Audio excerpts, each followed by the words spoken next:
తెలంగాణ రాష్ట్రంలో నవంబర్ 30న జరుగుతున్న శాసనసభ ఎన్నికల్లో సీమాంధ్ర ప్రాంతం నుంచి వచ్చి తెలంగాణ రాష్ట్రంలో స్థిరపడిన వారి ఓట్లు ఎవరికి ఏ రాజకీయ పార్టీకి అనుకూలంగా ఉంటాయి అనేది రాజకీయ పార్టీల్లో చర్చ జరుగుతూ ఉంది. వాళ్ళే 35 నియోజకవర్గాల్లో గెలుపు ఓటములను శాసించబోతూ ఉన్నారు. ఉమ్మడి రంగారెడ్డి, హైదరాబాదు, ఉమ్మడి మహబూబ్ నగర్, ఉమ్మడి నల్గొండ, ఉమ్మడి ఖమ్మం, ఉమ్మడి నిజామాబాద్ జిల్లాలో అధికంగా ఉన్న సీమాంధ్ర వాసులకు స్థిరపడిన వారు వాళ్ళ ఓట్లపై ఆధారపడి ఉన్నాయి ఆ 35 సీట్ల గెలుపు ఓటములు. 35 కాకుండా మరో 35 నియోజకవర్గాల్లో కొద్ది సంఖ్యలో ఉన్నారు. ఈ సీమాంధ్ర వాసులు దీనికి చంద్రబాబు నాయుడు అరెస్ట్కి లింక్ ఉన్నది. 2014 వరకు తెలంగాణ రాష్ట్రంలో ఉండే సీమాంధ్ర వాసులు అందరూ తెలుగుదేశం పార్టీకి మద్దతు ఇచ్చారు. ఎందుకంటే కాంగ్రెస్ పార్టీ విభజన రాజకీయాన్ని ప్రోత్సహిస్తున్నదని చెప్పి సమైక్యాంధ్రను కోరుకున్న తెలుగుదేశం పార్టీకి 2014 దాకా ముక్త కంఠంతో సీమాంధ్ర వాసులు తెలంగాణలో స్థిరపడిన వారు మద్దతు ఇచ్చారు. 2014లో రాష్ట్రము ఏర్పడిన తరువాత కూడా 15 నియోజకవర్గాల్లో 15 మంది ఎమ్మెల్యేలు గెలవటం, మల్కాజ్గిరిలో ఆనాడు మల్లారెడ్డి తెలుగుదేశం పార్టీ తరపున ఎంపీగా గెలవటం విశేషం. ఇక 2014 తరువాత సీమాంధ్ర వాసులు సరే ఎలాగో రాష్ట్రం ఏర్పడింది, మనం ఏదైతే వద్దనుకున్నామో అదే ఏర్పడింది, సరే మారిన పరిస్థితుల్లో టీఆర్ఎస్ పార్టీ అధికారంలో ఉన్నది కనుక ఆ పార్టీకి మద్దతు ఇద్దామని స్థానిక సంస్థల ఎన్నికల్లో, మున్సిపల్ ఎన్నికల్లో, కార్పొరేషన్ ఎన్నికల్లో టీఆర్ఎస్ పార్టీకి మద్దతు ఇవ్వటం ప్రారంభించి 2018 ఎన్నికల్లో వాళ్ళందరూ కూడా టీఆర్ఎస్ పార్టీకి మద్దతు ఇచ్చి టీఆర్ఎస్ పార్టీకి ఘన విజయాన్ని వచ్చేలా చేశారు. రాష్ట్ర విభజన మా వల్లే జరిగింది అని చెప్పుకునే కాంగ్రెస్ పార్టీకి 2014లో వాళ్ళకు వచ్చిన సీట్లు 21. నేనే ఛాంపియన్ని, నా వల్లే తెలంగాణ రాష్ట్రం ఏర్పడిందని చెప్పుకునే కేసీఆర్కి వచ్చింది 63. రాష్ట్ర ప్రభుత్వం ఏర్పడటానికి కావాల్సిన 61 అయితే బొటాబొట్టిన వచ్చినాయి కేసీఆర్కి. ఇక 2018 ఎన్నికల్లో రాష్ట్రంలో ఎక్కడ చూసిన అవినీతి, ఈ అవినీతి టీఆర్ఎస్ పార్టీ యొక్క ప్రభుత్వాన్ని అంతమొందాలని Congress, CPI, CPM, Kodandaram, TJS, Telugu Desam party అన్నీ కలిసి ఒక మహాకూటమిని ఏర్పరిచి ప్రభుత్వ వ్యతిరేక ఓటు చీలకూడదనే సంకల్పంతో ఏ నియోజకవర్గంలో 2 అభ్యర్థులు, టీఆర్ఎస్, మహాకూటమి అభ్యర్థి.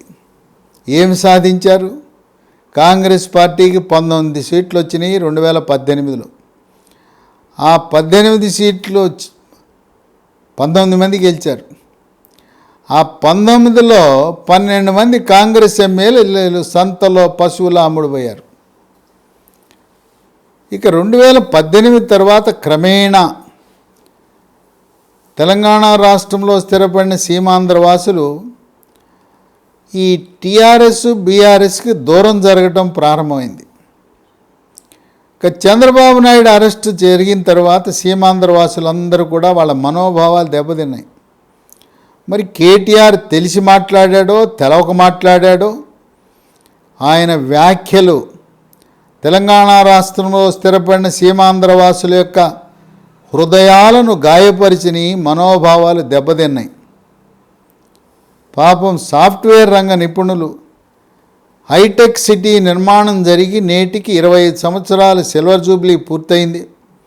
ఆ మహానుభావుడు చంద్రబాబు నాయుడు పుణ్యం వల్ల ఆ రోజు హైటెక్ సిటీ నిర్మాణం వల్లనే ఈరోజు ఈ స్థితిలో ఉన్నాం, మాకు ఉద్యోగాలు వచ్చినాయని వాళ్ళు శనివారం ఆదివారం సంఘీభావం తెలియజేయటానికి వాళ్ళు ప్రజాస్వామ్యబద్ధంగా శాంతియుతమైన నిరసన ర్యాలీ నిర్వహిస్తుంటే పోలీసులు ఉక్కుపాదం మోపి మాకు కేటీఆర్ ఆదేశాలు ఇచ్చాడు, ఇక్కడ నిరసనలు చేయడానికి వీల్లేదని చెప్పి సీమాంధ్ర వాసులు సాఫ్ట్వేర్ రంగ నిపుణులు చంద్రబాబు నాయుడికి ఆదివారం పూట ఎవరికి ఇబ్బంది ఉండదని నిర్మానుష్యమైన ప్రాంతంలో మద్దతు నిరసన తెలియజేస్తుంటే వాళ్ళపై పోలీసులు విరుచుకుపడ్డారు.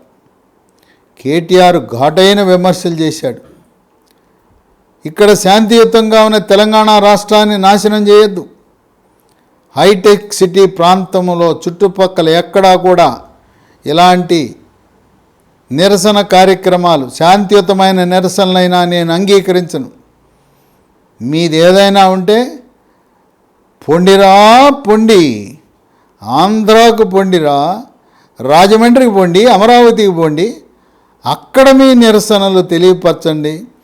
తెలంగాణ రాష్ట్రంలో హైటెక్ సిటీ సమీపంలో ఎక్కడైనా ఇలాంటివి నిరసనలు తెలియజేశారా కబడ్దారనే విధంగా ఆయన మాట్లాడాడు.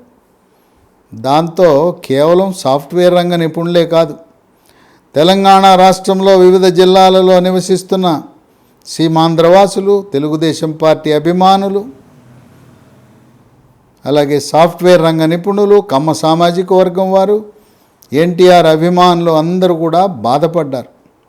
ఇంకా అంటాడు కేటీఆర్, అది జగన్కి చంద్రబాబు నాయుడికి, జగన్కి లోకేష్ మధ్య పంచాయతీ, ఆ పంచాయతీ ఏదో వాళ్ళు ఆంధ్రాలో తేల్చుకుంటారు, దయచేసి ఆంధ్ర పంచాయతీని తెలంగాణలోకి రానివ్వము, నేను సహించను అని చెప్పి ఆయన మాట్లాడిన మాటలతో సీమాంధ్ర వాసులు వాళ్ళు బీఆర్ఎస్ పార్టీకి దూరం జరిగారు. ఇంకా కొంతమంది కాంగ్రెస్ నాయకులు సంకలు కొట్టుకుంటా ఉన్నారు. సీమాంధ్ర వాసులు వాళ్ళు బీఆర్ఎస్ పార్టీకి ఓటేయకపోతే మాకే ఓటు అని.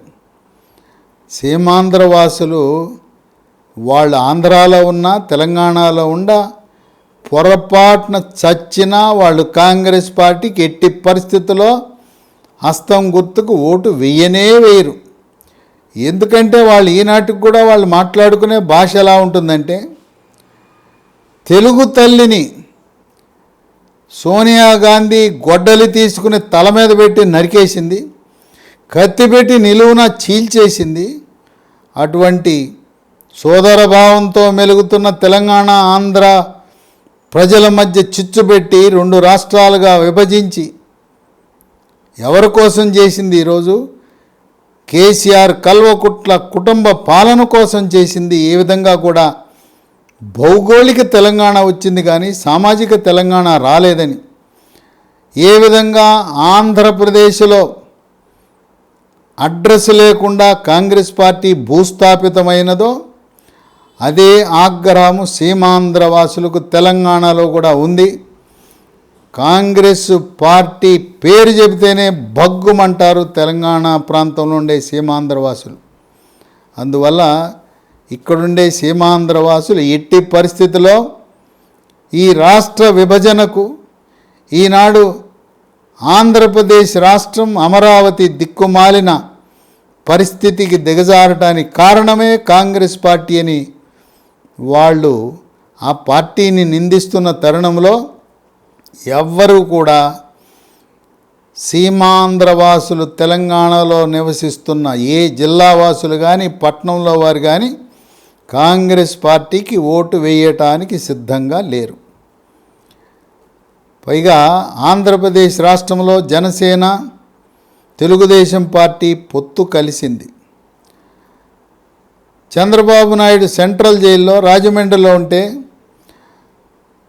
ములాఖత్తు ద్వారా చంద్రబాబు నాయుడిని కలిసి ధైర్యంగా భారతీయ జనతా పార్టీతో పొత్తులో ఉండి కూడా తెలుగుదేశం పార్టీతో నేను పొత్తు పెట్టుకుంటున్నానని జైలు నుంచి బయటికి రాగానే, చంద్రబాబు నాయుడిని కలిసి రాగానే ఆయన పత్రికాముఖంగా పవర్ స్టార్ పవన్ కళ్యాణ్ ప్రకటన చేశాడు. ఆ విధంగా జనసేన తెలుగుదేశం పార్టీ దగ్గరైనాయి. అదే ప్రభావం తెలంగాణలో కూడా కనపడుతుంది. తెలంగాణలో తెలుగుదేశం పార్టీ పోటీ చేయటం లేదు. జనసేన తెలుగుదేశం పార్టీకి ఉన్న మైత్రి వల్ల ఈ రోజున తెలుగుదేశం పార్టీ శ్రేణులు, నాయకులు, ఎన్టీఆర్ అభిమానులు, సాఫ్ట్వేర్ రంగ నిపుణులు, చంద్రబాబు నాయుడు అభిమానులు జనసేన పార్టీ అభ్యర్థులకు 8 నియోజకవర్గాల్లో ఓట్లు వేయటమే కాకుండా ఇతర నియోజకవర్గాల్లో కూడా భారతీయ జనతా పార్టీకి మద్దతు ఇస్తున్నారు. కేంద్ర హోంమంత్రి అమిత్ షా లోకేష్ని ప్రత్యేకంగా ఆహ్వానించి, లోకేష్ వచ్చిన సమయంలో తెలంగాణ రాష్ట్ర బీజేపీ అధ్యక్షుడు కిషన్ రెడ్డిని, ఆంధ్రప్రదేశ్ రాష్ట్ర అధ్యక్షురాలు పురంధరేశ్వరిని కూడా లోకేష్ సమక్షంలో కూర్చుండబెట్టి మాట్లాడారు. తద్వారా తెలుగు ప్రజలకు ఇరు రాష్ట్రాల్లో, తెలంగాణ ఆంధ్రప్రదేశ్ రాష్ట్రంలో ఒక సంకేతాన్ని పంపారు. చంద్రబాబు నాయుడు అరెస్టులో భారతీయ జనతా పార్టీ యొక్క ప్రమేయము ఏమాత్రము లేదు అని. లోకేష్తో అంతర్గత చర్చల్లో చంద్రబాబు నాయుడుతో అమిత్ షా జూన్లో మాట్లాడారు. ఆగస్టులో చంద్రబాబు నాయుడుతో జాతీయ బీజేపీ అధ్యక్షుడు జేపీ నడ్డా మాట్లాడారు. ఇప్పటికే పొత్తుకు సంబంధించిన అన్నీ కూడా ఖరారైనాయి. ఎన్నికల షెడ్యూల్ విడుదల కాగానే, పార్లమెంట్ ఎన్నికల షెడ్యూల్ విడుదల కాగానే భారతీయ జనతా పార్టీ జాతీయ నాయకత్వం అధికారికంగా ఒక ప్రకటన చేయబోతా ఉంది. ఆంధ్రప్రదేశ్లో జనసేన, తెలుగుదేశం, బీజేపీ కలిసి కూటమిగా 2014లోలా పోటీ చేయడానికి సిద్ధమని, 13 గతంలో వల్లే 13 అసెంబ్లీ సీట్లు, 6 లోక్సభ సీట్లలో భారతీయ జనతా పార్టీ పోటీ చేయబోతా ఉంది. ఇప్పటికే ఆంధ్రప్రదేశ్లో తెలుగుదేశం పార్టీ 106 అభ్యర్థులను ఖరారు చేసింది. జనసేన 40 మంది అభ్యర్థులను ఖరారు చేసింది. బీజేపీ కూడా 13 మంది శాసనసభ్యులను, 6 లోక్సభ సభ్యుల జాబితాను సిద్ధం చేసుకుని 3 పార్టీలు కలిసి పోటీ చేయడానికి రంగం సిద్ధం చేసుకున్నాయి. అందువల్ల జనసేన, బీజేపీ తెలంగాణ రాష్ట్రంలో ఉండే మైత్రి వల్ల తెలంగాణ రాష్ట్రంలో ఉండే సీమాంధ్ర వాసులు అందరూ కూడా భారతీయ జనతా పార్టీకి మద్దతు ఇవ్వటం తథ్యం. తద్వారా బీజేపీ అధికారంలోకి రావటం, బీసీ ముఖ్యమంత్రిగా ఈటెల రాజేందర్ ముఖ్యమంత్రి కావటం తథ్యమని విశ్లేషకులు భావిస్తున్నారు. ఈ కేసీఆర్ 2014లో అధికారంలో రాగానే ఆయనకి ఎవడు సలహా ఇచ్చాడో, సీమాంధ్ర ప్రాంతం నుంచి 50 సంవత్సరాల క్రితం వచ్చి ఇక్కడ స్థిరపడిన 26 బీసీ కులాలను బీసీ కులాల జాబితా నుంచి తొలగించి వారికి వచ్చే విద్యలో ఉండే రిజర్వేషను, ఉద్యోగ అవకాశాలు పూర్తిగా తొలగించి 2 లక్షల కుటుంబాల యొక్క ఆగ్రహావేశాలకు గురయ్యాడు. ఇది గమనించిన భారతీయ జనతా పార్టీ తెలంగాణ రాష్ట్ర శాఖ, మేము అధికారంలో రాగానే కేసీఆర్ కక్షపూరితంగా వాళ్ళు ఆంధ్ర నుంచి వచ్చారని ఆ భావంతో 26 కులాలను బీసీ జాబితా నుంచి తొలగించాడో వాటిని మళ్ళీ బీసీ జాబితాలో చేర్చటానికి మేము కంకణబద్ధులై ఉన్నామని కమలనాథులు చెప్పటం అనేది విశేషం. ఈ 26 మంది బీసీ జాబితాలో ఉత్తరాంధ్ర ప్రాంతానికి చెందిన కళింగ, తూర్పు కాపు, కొప్పు వెలమ 3 సామాజిక వర్గాలకు చెందిన వారు అధికంగా ఉన్నారు. ఆ 2 లక్షల కుటుంబంలో ఈ 26 సీమాంధ్ర బీసీలు ఎవరైతే బీసీ జాబితా నుంచి తొలగించబడ్డారో వాళ్ళు ఒక్కరు కూడా బీఆర్ఎస్ పార్టీకి ఓటేసే అవకాశం లేదు. వాళ్ళందరూ కూడా మళ్ళీ తిరిగి మాకు పూర్వ వైభవం వస్తుందని ఆశతో భారతీయ జనతా పార్టీకి మద్దతిచ్చే దిశగా అడుగులు వేస్తున్నారు. సీమాంధ్రవాసులే కాకుండా హైదరాబాద్ నగరంలో నిజామాబాద్, కరీంనగర్ ఇలాంటి నగరాలలో ఉత్తర భారతం నుంచి వచ్చి స్థిరపడిన వారి సంఖ్య గణనీయంగా ఉంది. వాళ్ళు మార్వాడీలు, జైన్లు, గుజరాతీలు, రాజస్థానీలు, పంజాబీలు, బీహారీలు, కాయస్థులు, అట్లాగే వివిధ కులాలకు చెందినవారు, జాట్లు, వీళ్ళందరూ కూడా వాళ్ళు మోదీ పట్ల అమితమైన ప్రేమ, మమకారం. ఎవరిని అడిగినా కూడా ఉత్తర భారతం నుంచి వలస వచ్చి తెలంగాణ రాష్ట్రంలో స్థిరపడిన వారు వాళ్ళందరి యొక్క దృష్టి కమలం పట్ల ఉన్నది. అందువలనే గోషామహల్ నియోజకవర్గం నుంచి రాజాసింగ్ విజయం నల్లేరు మీద నడక. ఎందుకంటే ఆ నియోజకవర్గంలో ఉండే ఓటర్లలో 70% ఉత్తర భారతం నుంచి వచ్చి స్థిరపడిన వారే. వీళ్ళందరూ కూడా ఒక పదం వాడుతుంటారు తెలంగాణలో, సెటిలర్లు అంటారు.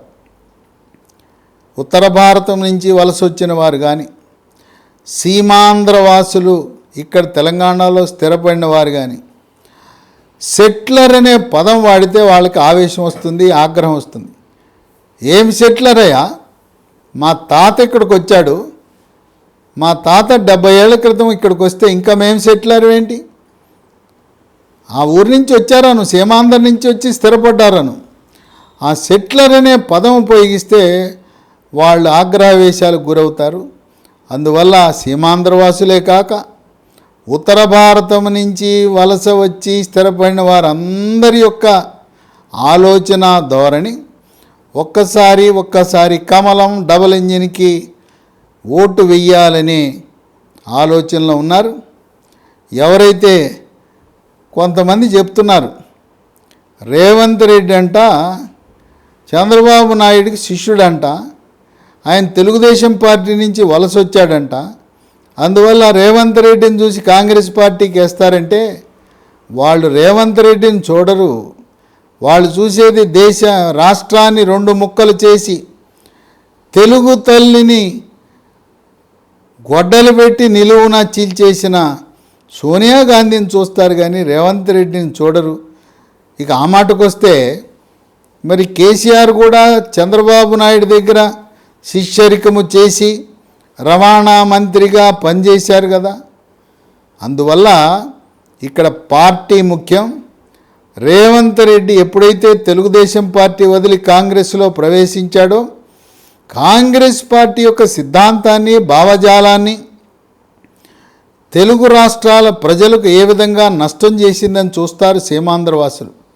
అందువల్ల ఎట్టి పరిస్థితిలో చంద్రబాబు నాయుడు ఎక్కడా కూడా ఆయన కాంగ్రెస్ పార్టీకి మద్దతు ఇవ్వమని చెప్పలేదు.